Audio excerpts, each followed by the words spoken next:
Ladies and gentlemen, hit subscribe to this channel right now. This is a huge, huge story.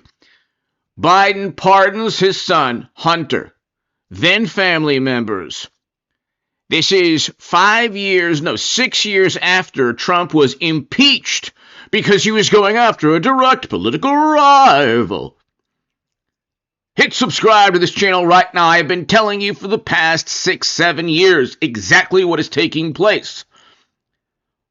Everyone around Biden has been pardoned.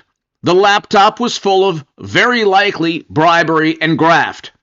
Everything they accused Trump of, they were guilty of. The intel officials who signed off on a letter that was just pure fiction, stating that Hunter's laptop was a plot by another country to convince you to vote for Trump. Everything that sheds light on corruption within the Democratic Party, the DNC emails, Hunter's laptop, Clinton's servers, it's all a plot by another country. How much of an imbecile does one have to be to believe such nonsense? Hit subscribe to this channel right now. Everything I've been telling you is taking place. Eventually, I always said, they're all gonna be pardoned.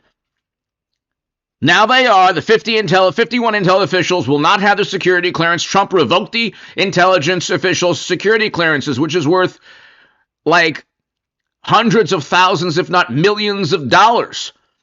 These are security clearances that are not only lucrative, they're very likely a part of consulting arrangements, contracts, worth hundreds and hundreds of thousands of dollars. You had 51 former intel officials knowingly lie to the American public. And they say that Trump lies. Nobody has told the truth more than Trump. That's why they don't like him. The average Democrat can't even name a lie. Did Trump have a laptop full of graft? Did he have private servers full of emails that were personal in nature or business related? Trump didn't have servers or a laptop. So he wasn't a Kremlin operative. What did he lie about? I want to know. Anyway, hit subscribe to this channel right now, ladies and gentlemen. The 51,000 lies or whatever the Washington Post and others tabulated would have been 300,000 if they had held Biden and President Obama and Bush to the same standard. Let's listen to this.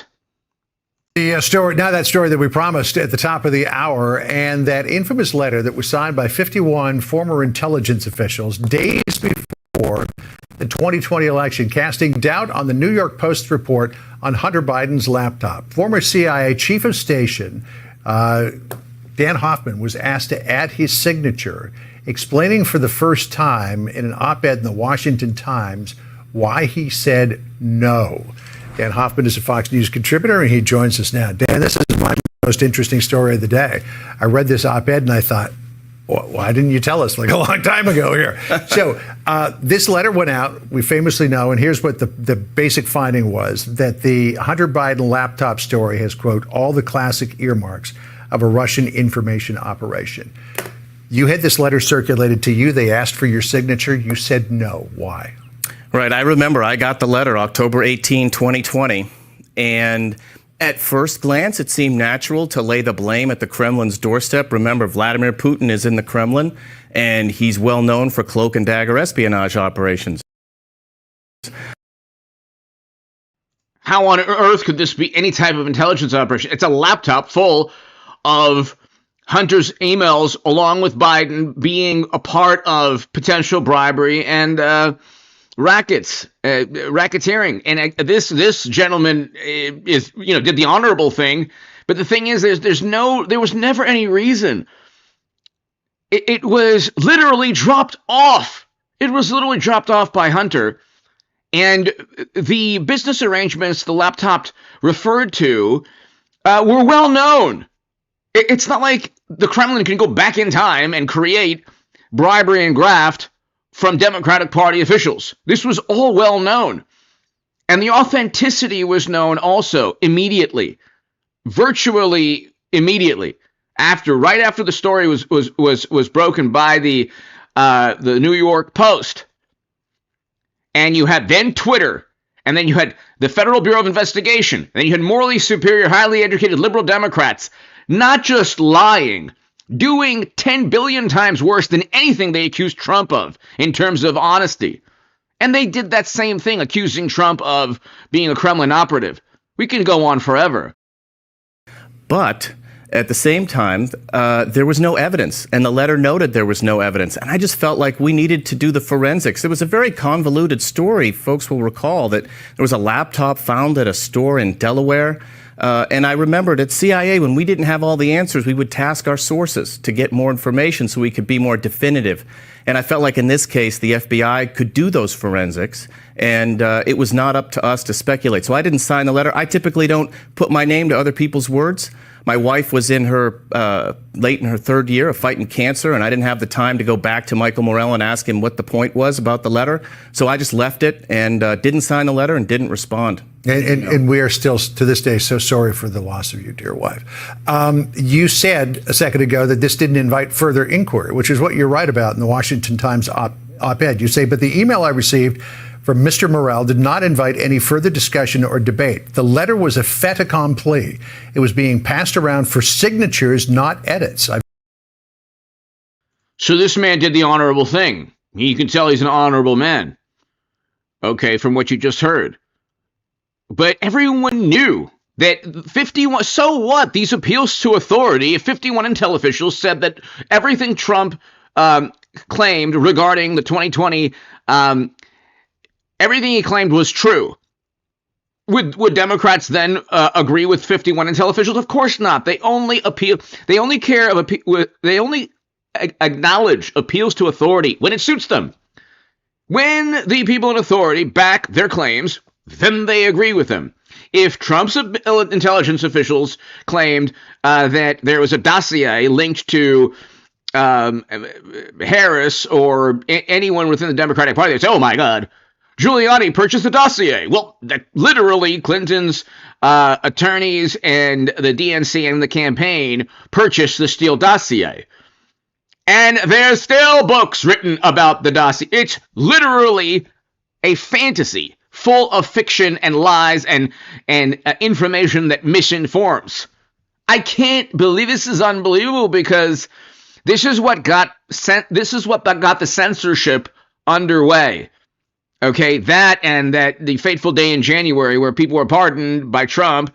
If you're not going to go after demonstrators that caused billions upon billions in property damage all throughout that summer, then there has to be equal justice under the law. But anyway, let's continue. I've never been one to put my name to words someone else wrote on my behalf. So this thing was cooked, and he was just looking for signatures. And you could have been number 52, but you said in the break that there were a lot more as well, people who didn't sign on to it. Right. There were many others who didn't sign it. Look, when I was at CIA, we would sit in Michael Morell's office when we had a particularly difficult, challenging intelligence issue, and we would hash out all the evidence that we had, the intelligence we had, and then Michael would draw analytical conclusions with some level of confidence, low, medium, or high, and bring it to the White House. We didn't have that debate about this laptop issue. We weren't invited to debate it. And I also felt like I was somebody who was a Russia hand. I spent many, many years focused on Russia. And I was a little surprised that I and others who had that same experience weren't involved in even discussing whether such a letter was worth writing. Now, during the debate, the one debate of the 2020 election campaign, now President Biden, then candidate Biden said, as we showed at the top of this, 50 intelligence officers signed on to this letter saying it was a classic Russian disinformation campaign. You write in your op-ed. Why would exposing the rampant criminality within the Democratic Party be a campaign of the Kremlin? Does that make any sense at all? They invaded during Biden's tenure. You think these people are so frightened? You think they're petrified of Biden and Democrats? The Democrats themselves saw one evening of Biden debating the most popular candidate of all time, then jettisoned him, then had Harris usurp him immediately. My God Almighty, they were so mortified. You think adversaries around the world are looking at Biden and shaking, shivering in their boots? Are you kidding me? And they believe this. They believe this. And I'm not even going to get into their completely warped and twisted and deranged social ideologies or political theories or ideologies. You think the America's adversaries adhere to any of this? You think they're laughing at us, or they're fearful? You think they were laughing at Democrats, or they were so fearful and frightened of Democrats because of a wonderful alliance in Europe that they're so frightened of? These are all Cold War relics. The Berlin Wall fell. Okay, yes. I don't even want to go into anything, but the point is, the invasions took place when Biden was in office, not when Trump was in office, and also when Bush and President Obama.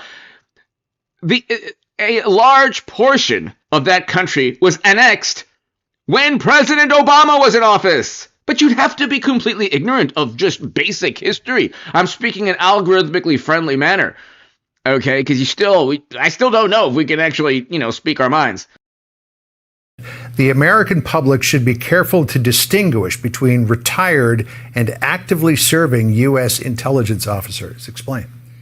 Well, the part that I didn't know, and I'm assuming that my former colleagues who signed the letter probably didn't know either, was that Michael Morell had discussed the laptop issue with then campaign advisor Tony Blinken. So Michael was aware of the campaign's interest. And there's a straight line from that to the letter to the debate and the comment from then candidate Biden about the laptop. And so the point that I made in the op-ed is, look, if you're serving actively at the CIA, we vote, but look, we serve under presidents for whom we voted and those for whom we didn't. When I served in Iraq, half of us probably voted for President Bush and the other half didn't. It doesn't matter. We're focused on our sacred mission of recruiting spies and stealing secrets and delivering the best analytical conclusions we can to the president. And that's what we do. But retired intelligence officers who wish to engage politically can do so as long as they don't reveal classified intelligence. They're free to speak their mind. And that's their choice, and it carries with it all of the implications for them, because they're going to have to defend their public statements, and that's what we're seeing right now. Well, I'll tell you, you're up. God bless this man for not signing. But the point is, it's like all the intelligence officials didn't think there would be any repercussions for signing. They were just on Team Democrat, but there's a new sheriff in town called Trump. That is eye-opening. There's no question about that. Everybody who's interested in this should read it. I want to ask you quickly before we go about Evan Gershkovich, because the Biden administration has placed sanctions on the FSB. Three major news.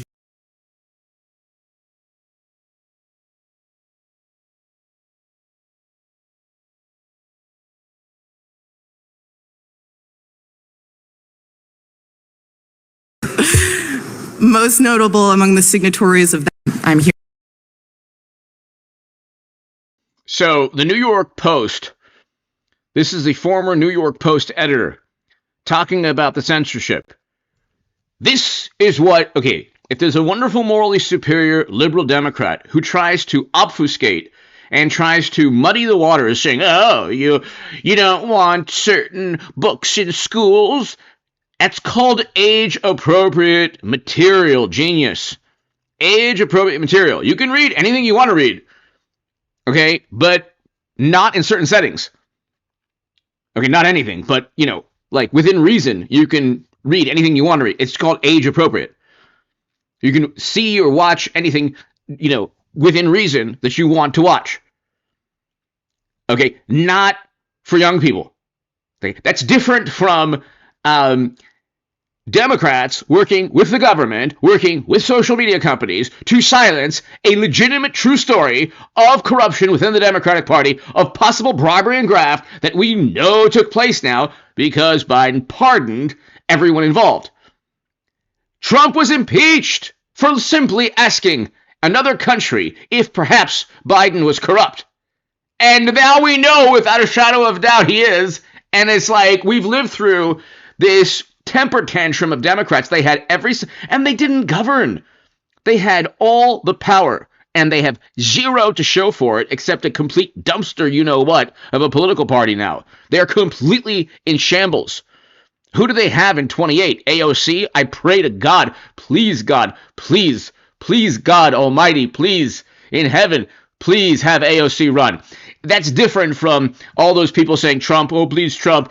Trump was part of Americana. The average American either loved, admired, liked, or didn't really, have any feelings other than, okay, he's a billionaire, before the endless 24/7 negative media coverage against Trump. Okay, AOC does not have, he's the only possible name, and she doesn't have national appeal, and she's losing support even in New York. But anyway, let's continue. My name is Emma Jo Morris, politics editor at Breitbart.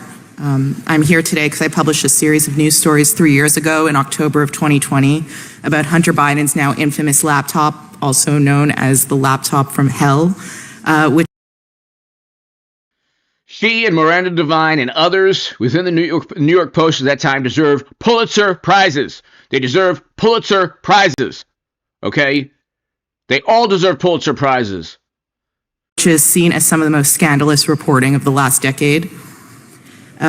What was more scandalous than the reporting itself, though, was the fact that it exposed the unholy alliance between the intelligence community, social media platforms, and legacy media outlets.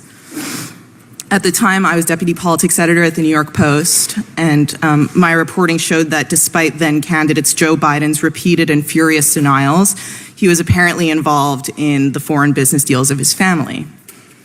Over several days, just weeks before Americans would vote for their next president, I revealed verified, authentic emails from the Biden Scion's hard drive showing Ukrainian business partners receiving leaks from the Obama White House.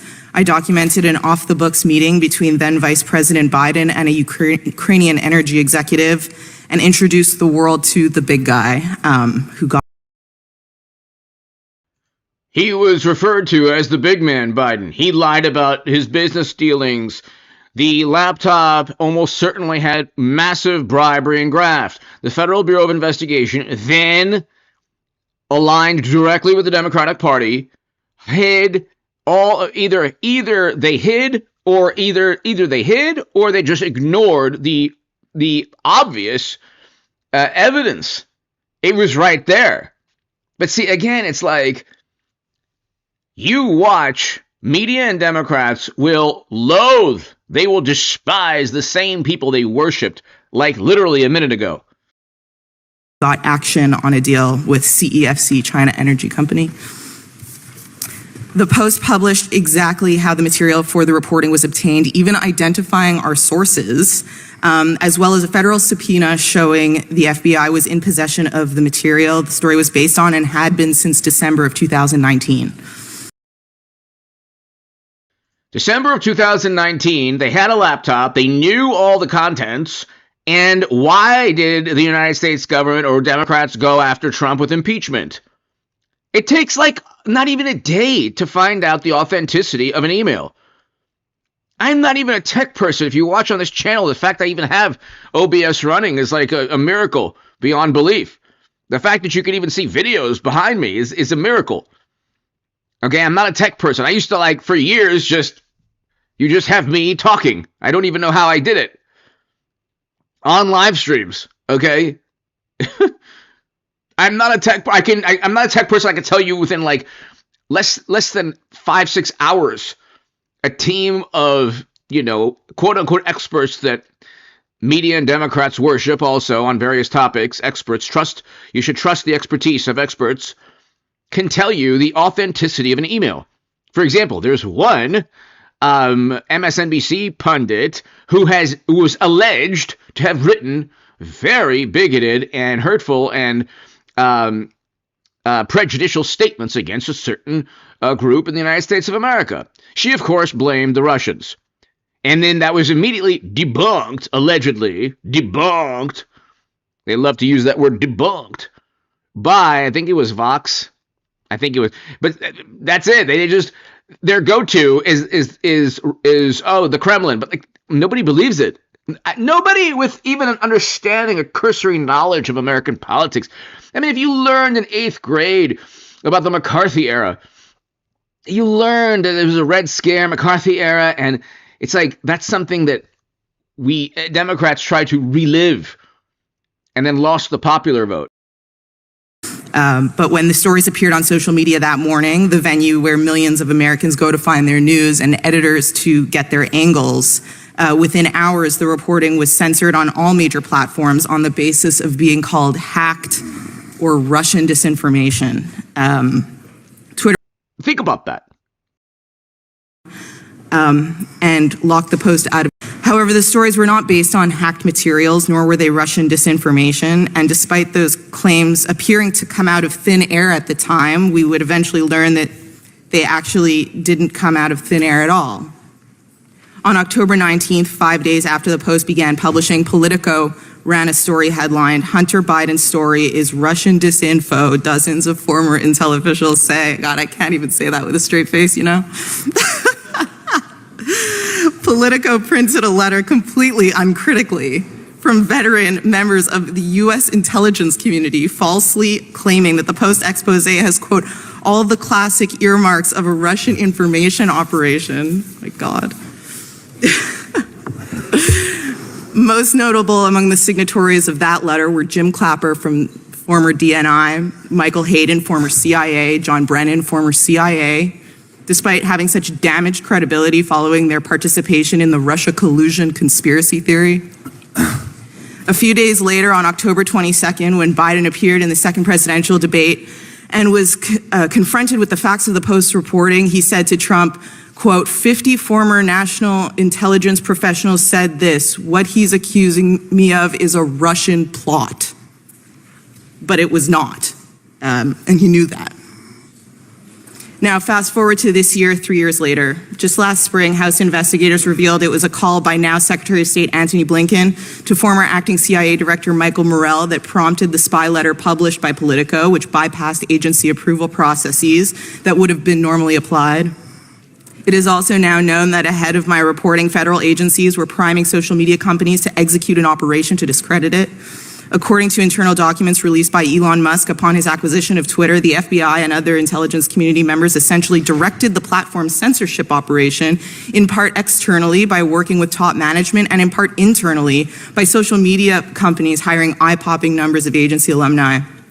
Journalist Michael Schallenberger reported, based on documents he obtained from Musk, that during all of 2020, the FBI and other law enforcement agencies repeatedly primed Twitter executives to dismiss reports of Hunter Biden's laptop as a Russian hack and leak operation. Feds arranged for top secret security clearances to be granted to Twitter management and even had encrypted messaging networks set up, which they dubbed a virtual war room.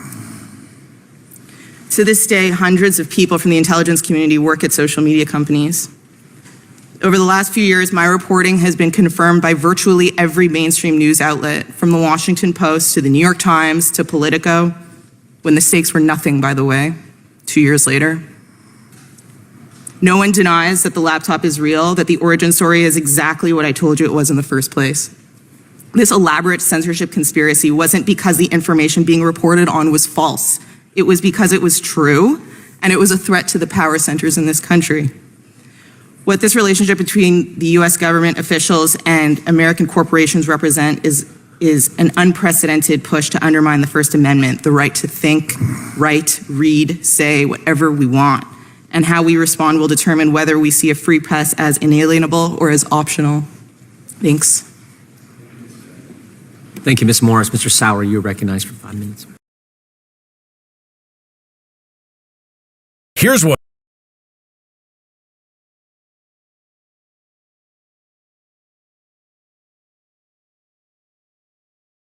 And now we fast forward to Biden pardoning everyone involved. Well, we can actually get to this.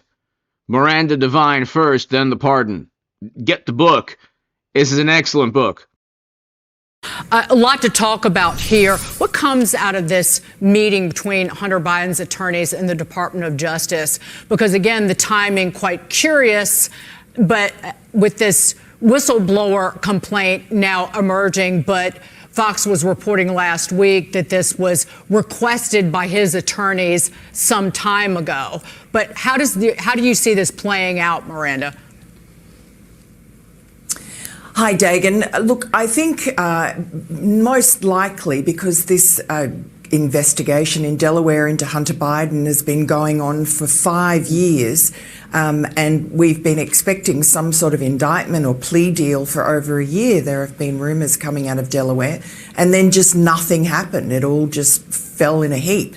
And we now know why, because this IRS whistleblower is claiming that he has documents to prove, he says, that there were the US attorney in Washington, D.C. and the US attorney in California, both Biden appointees, were not allowing the Delaware US attorney to bring charges in those jurisdictions, which he had to because those are the places that Hunter Biden lived where he had to pay tax.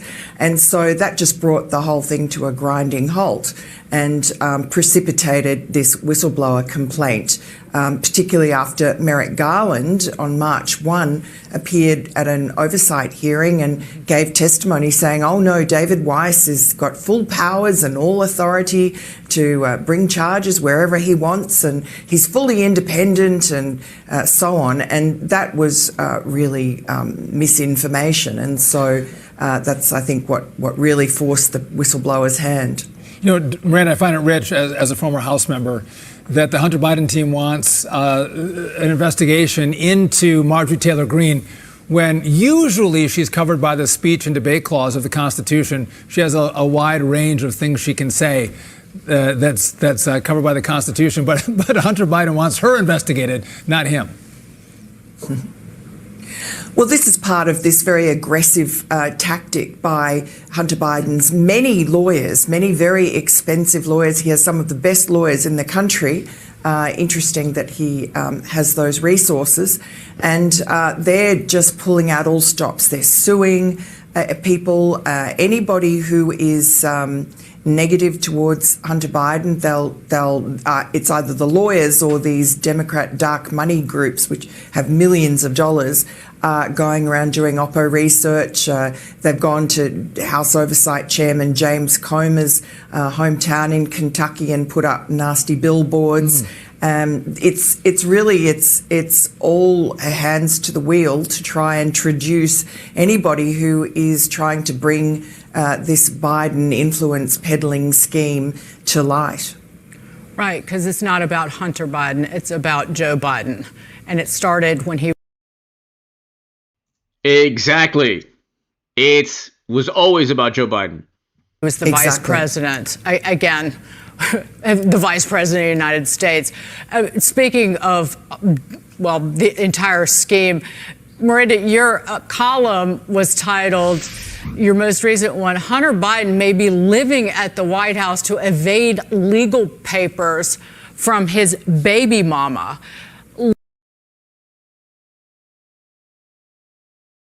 So now you see kind of full circle what took place.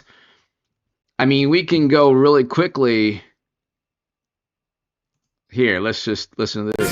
And the show must go on, even though it is inside. This is not the inaugural parade that you're used to, but because of the weather, it has moved indoors. And so they're at Capital One Arena, just not too far from the White House here. And Jesse, you mentioned that as we look around the room, that it's like a State of the Union almost, because you have different representations of people, including the citizens and the civilians and the first responders of Butler County, where President Trump took the bullet. Yeah, you had Corey's jacket there being paraded through, and as you mentioned just now, they have some of the hostage families there in yellow. They have all the symbolism of a State of the Union, where they use individuals to make a point. And maybe people around the table don't like the British pomp and circumstance looking this way, but I love the lineage that we can tie back to the British with the royal red and the beautiful orchestra we heard throughout the day. Melania looks incredible. Yep. I think I speak for all Americans, probably one of the most unifying things I've ever said. The hat, I can't get over the hat. I don't know what it means. I just can't stop looking at it. What does the hat mean? It is a tribute to the late, great actor Lee Van Cleef. Well, I'm going to believe that because the hat is on fire. Barron, it must be said, the camera loves Barron. There's a mystery to Barron because you don't see him a lot and he doesn't express himself a lot. but there's something about him that makes me think he has a lot in common with his father, and he might step into a leadership role if he wants to, maybe not. The JD factor, the youth. Yeah. It looks like he needed a little help wrangling the kids at one point, but I just love the fact that the kids are there, and it breathes new life into the American political system when you have. I think they mention the last second pardons from Biden, his family. We can get to, they're going to mention them here. We'll get to that Hunter being pardoned right now. So Hunter's pardoned, his family's pardoned, and the whole point of the last 6 years was they impeached Trump. They impeached Trump because, God forbid, he asks another country to inquire as to whether Biden was criminal or corrupt, which he didn't even ask. I mean, he didn't, in a roundabout way he did, but it's like, so what? We know now. And he had every right to be suspicious. Democrats have tried to criminalize suspicion for the past 10 years. If you did not trust them, it was like a crime against humanity. But our gut instinct, our suspicions have been confirmed. Not just the past couple of days, but the past 8 years, 10 years, just the way they've acted. Bernie Sanders, then Biden getting forced out. Democratic primaries that don't even exist, that are complete performance art. Laptops for the bribery and graft, private servers. And then they went after Trump, accused him of collusion, and there was not a shred of evidence. Then 50 intelligence officials say that Hunter laptop is an operation by another country. They're the ones who hyperventilate about information that misinforms. That's all they give, is information that misinforms. We now turn to a Fox News alert. President Biden is expected to issue a pardon for his son, Hunter. Shocking. Yes, Biden said on multiple occasions that he would not pardon his son, or he whispered it, or commute his sentence. The pardon comes ahead of Hunter's December 12th sentencing for his conviction on federal gun charges. Hunter is also set to be sentenced on tax evasion charges December 16th. None of that's going to happen. Lisa, what do you think of that? I think he's corrupt. We all knew that Joe Biden was doing this. But I just want to say about Jordan Neely, I'm going to say this. Yeah. Sanders said that he was insanely threatening, sickening, had a satanic belt. He said that someone is going to die today and that he was ready to go to Rikers. If you're any of those people around him, they thought they were going to die. Daniel Penny is a Marine. He signed up to serve and protect this country. That's what he was doing that day on May 1st, 2023. Yes. Hunter Biden's corrupt. Among the many things to love about Lisa, she never lets something go. She's not going to let it go. You want her on that jury. Like a dog on a bone. This is the least shocking news that we've reported yet. You knew it was going to happen. Of course he was going to pardon his son.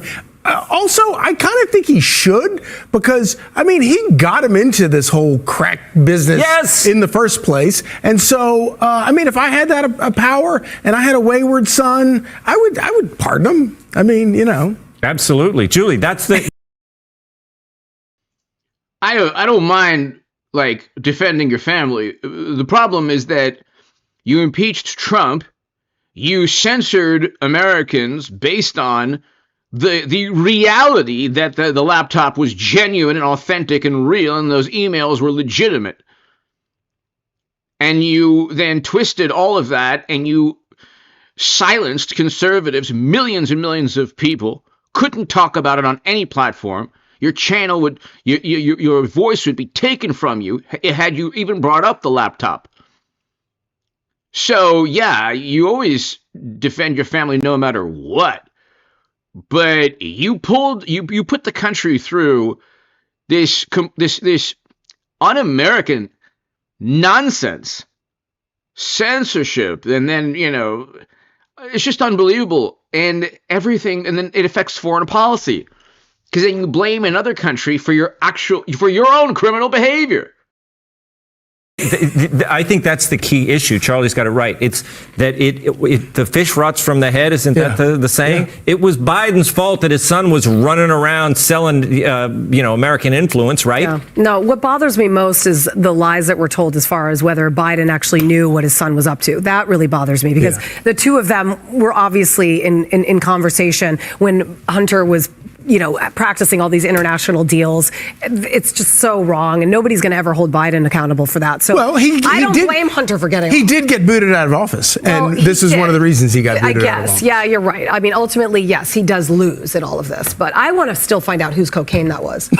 Are they going to figure that out before Biden leaves? Actually, now that Charlie, I don't know. I think I would. Would you guys pardon your kid? I think I probably would. I would. No, I'm being honest. No, I don't blame Charlie's pardoning. No, I'm like, You would, of course, but the thing is, the entire Democratic Party was predicated upon one principle: that Biden was not corrupt, and that Biden was the most popular candidate of all time, and that any suspicion Trump had about their possible graft or bribery, or how the results came in and why he lost, they're still pontificating about Trump not accepting Wikipedia, and oh my God, it's gospel.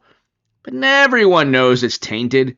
Everyone has this. They're like, oh, where's the evidence? It's like, you're never going to get the evidence. Just like you were never going to get this way. Just like you were never going to get evidence of Trump-Russia collusion, except there's one difference. Trump-Russia collusion never happened. It was a complete fantasy, and it was made up. We have seen Democrats cheat Bernie Sanders and Joe Biden just recently. It is feasible to imagine they would do so, even if you don't have direct evidence backing a claim of suspicion. You can logically and rationally say, I don't trust the Democratic Party, without saying, oh, do you have evidence of widespread misconduct? No, I still don't trust you. Oh, how dare you? It's like, well, that's not a big lie. It could be a lie to say there was categorical evidence of widespread misconduct that catapulted Biden. That's a lie. It could be that's a lie. Yeah, I'm not saying that. I'm saying I don't trust them. The country is saying they don't trust you. Wonderful, morally superior Democrats. There's a difference. If to make a direct claim saying they definitely cheated, that is a wrong thing to say. To say that they probably engaged in criminal or misconduct in some manner because things just don't make sense, and because they cheat even Bernie Sanders and their own sitting president, you don't think they would do that to Trump? With all the bizarre, peculiar anomalies and irregularities? We can go on forever.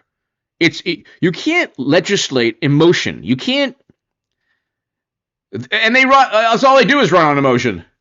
I don't know. I don't blame him for pardoning. He said that. I'm like, obviously. oh, yeah. I mean, I think about it like if my dad could have pardoned me in all the jackpots I got into. Oh my God, same. Yeah, I'd be like, yeah, come on, Dad. Oh, same, Dude. Same. No, you're right, absolutely. But then maybe that's why he got himself into all of this mess in the first place. Completely. Well, I mean, I you think guys are so smart. You don't want her on that We jury. solved all the problems. Hunter Biden does not want Lisa on Why his jury. haven't It's not about this is it's like you pardon, sure, of course you want to hook up always your family member or close friend, but the thing is, like, you drag the entire country.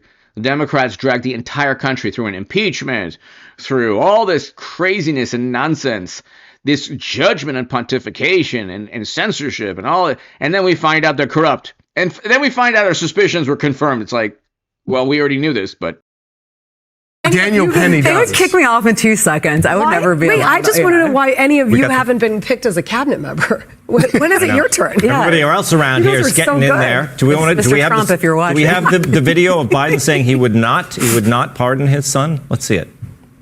I'm extremely proud of my son Hunter.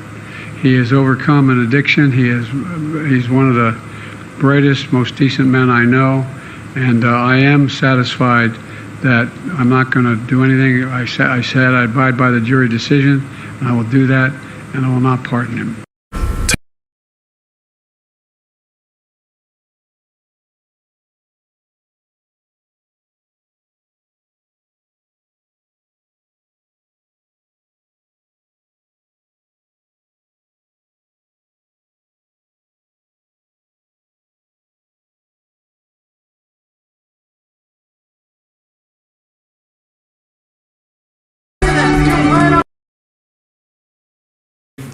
he was lying. It's official. Stevie You can't Wonder believe anything any politician ever says. I mean, Stevie Wonder saw this coming, right? I love after when Joe Biden says he wasn't going. Remember when he originally said I'm not going to do it, and the media is like, oh, he's not going to do it. He's not above the law, and we all knew this moment was coming. Well, and he knew that if he admitted that he was, obviously that would get him and he thought he'd get reelected, so then this would never become an issue. Exactly. Should Trump, Charlie, now say the January 6th people? I look at them as my children, so I'm going to pardon all of them. No, I think he should at least commute the sentences of all of them and pardon every single one that was obviously just following the person in front of him wandering through the Capitol. Pardon every single one of them. There were some that did more than just that, and I think he should commute their sentences and let them all out, every single one of them.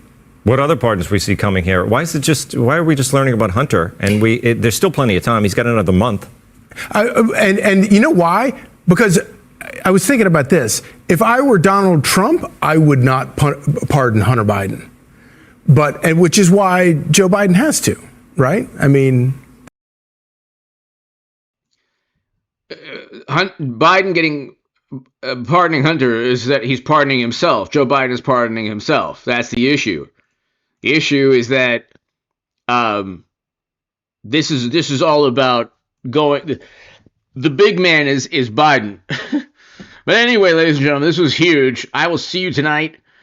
I'll have a live stream at about 11 p.m. this evening, 11 p.m. this evening. So hit subscribe.